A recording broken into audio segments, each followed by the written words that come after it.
in the last section, we saw that the kami of Shinto, the deities, can take the form of somewhat human-like beings. And in fact, the idea is that human beings descended from such kami. So we had Izanagi and Izanami, gave birth to Amaterasu and Susanoo, and their descendants became the people of the earth.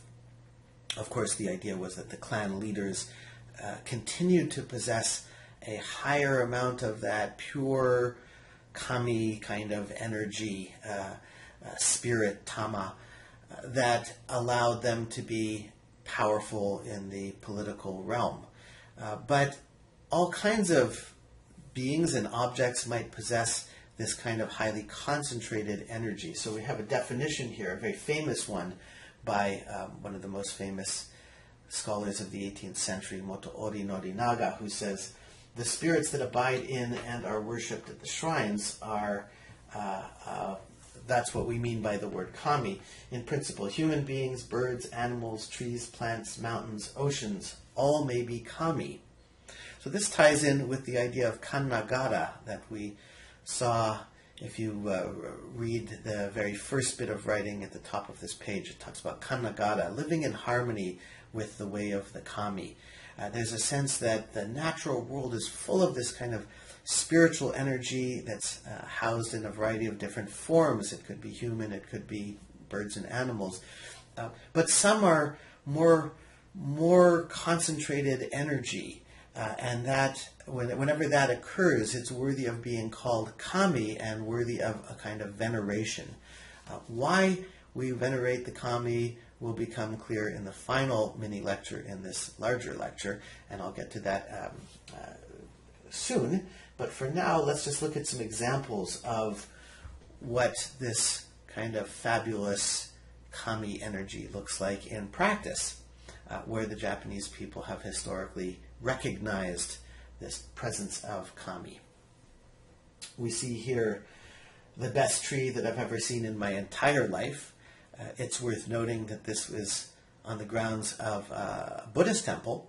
Buddhism and Shinto, as we'll see in the next lecture, really develop in tandem, and the two are ultimately inseparable, even though they have been somewhat separate in modern times. And I'll talk about that in the next lecture.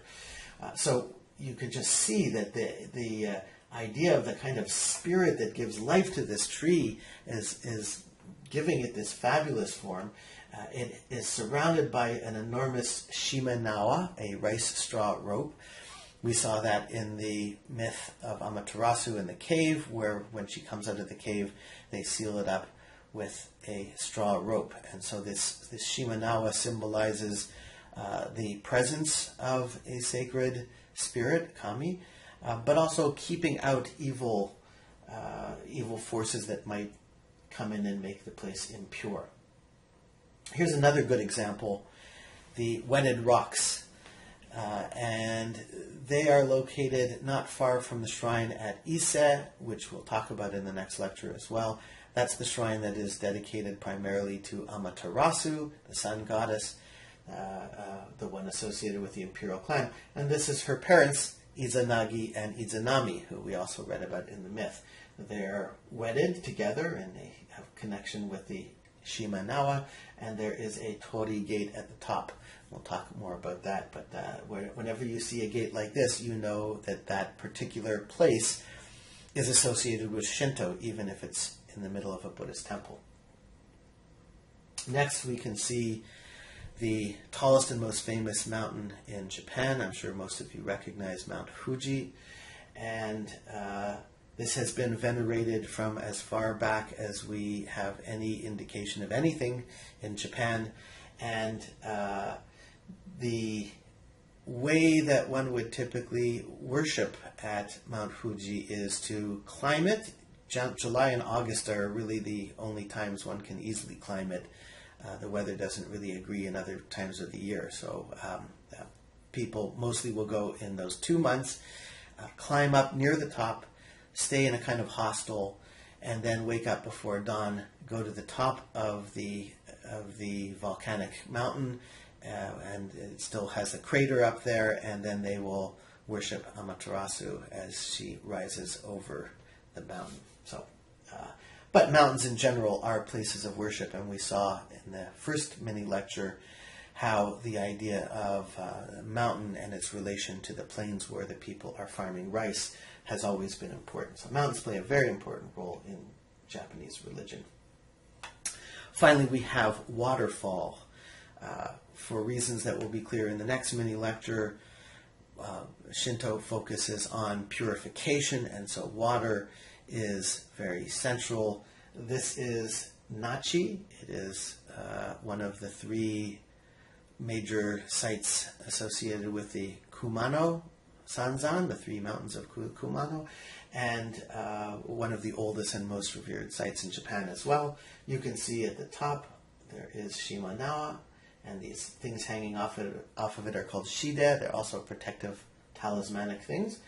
And so the idea is that we have all these very powerful forces that are concentrated in one place, this powerful spirit or tama, and that produces something that we call kami, and that the kami are worshipped in shrines or sometimes just in nature if they're powerful natural objects like we've seen just now.